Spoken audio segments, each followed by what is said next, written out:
So, would you like to introduce yourself first? Hi, I'm Gabby Santos, Director of LGBT Health Services with In Our Own Voices. All right, thank you. I'm Dylan again. Today we're going to be talking about transgenders. So, what is your organization here?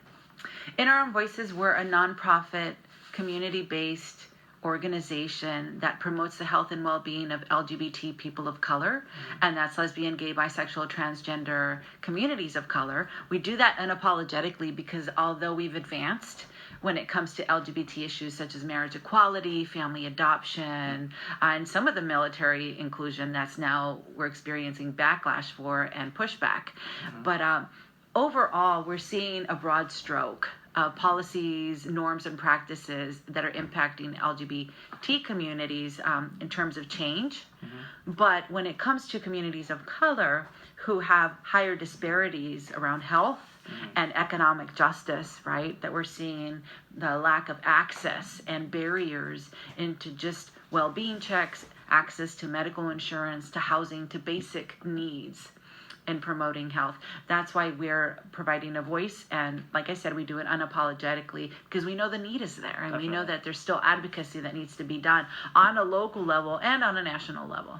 So, how I got into this, if you want to know, I just saw a little news clip, and then I clicked on it, swiped up, read the news clip, and it was about people getting kicked out. Like honorably discharged, sometimes not honorably discharged, just straight, you're not allowed to join. Stop where you are in your service and go back home. And they lose all their health care that they're planning on getting.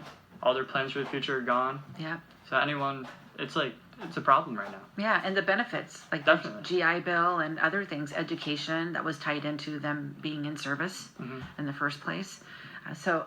And way before this sentiment that we have now that's trying to undo something that was being generated by the former administration, President Obama, we even way before then, when people who identified as transgender were welcome, there was still this sentiment of transphobia, right? That people, this don't ask, don't tell, also applies to gender identity. It seems like the military is always 2 or 3 steps behind the rest of our country. Yeah. They're just so far behind. They're slowly catching up, but Obama tried, and Trump just shut it down again. So they're very far behind, especially in this aspect. So it's ruining people's lives. Our military is degrading because people can't. They have to choose either who they want to be in their life or service. You can't have both. They can't be who they truly are and be in the service. So that's an issue. It is an issue when you're seeing more and more people not being affirmed when they're part of the service. Now, we know that there are well-intentioned people who are in the military and some military leaders who are trying to change things, but that's very few. And we know that there is a high risk of sexual assault for people who identify as LGBT as well. So that's interconnected in terms of the violence that we see is not only bullying and harassment, it also can lead to rape. And at times, those are stories that are kept and that are silenced because what we've seen is when someone does file a claim or discloses any sort of abuse, that some people and the leaders who are overseeing it don't take it seriously. And, they might be seen as whistleblowers and whatnot. So it's about changing the whole culture within the military. That needs to happen. Yeah. and that comes with training. Training people at the power tables who create these policies and practices. And moving into creating safe spaces. So that's why In Our Own Voices is here to help those who are interested and what can I do to help my department, whatever it is, whatever part of the military sector. Well, I think your organization's awesome. Thank you. You definitely need more of that. If you can get one of you guys in the military, they need an organization over there that can sort things out or something. And we do whoever's in charge over there is not doing a very good job. I would let you know that we serve veterans.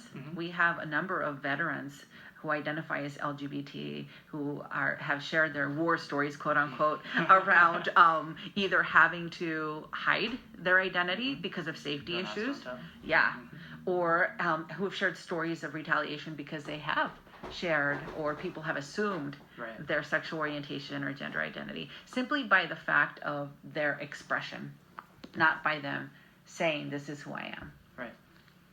It's not okay. All right. Do you have any questions for me?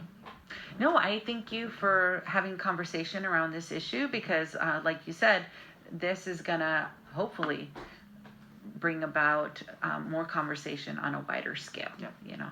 I hope so. So thank you for your time. You're welcome. Thank you. All right.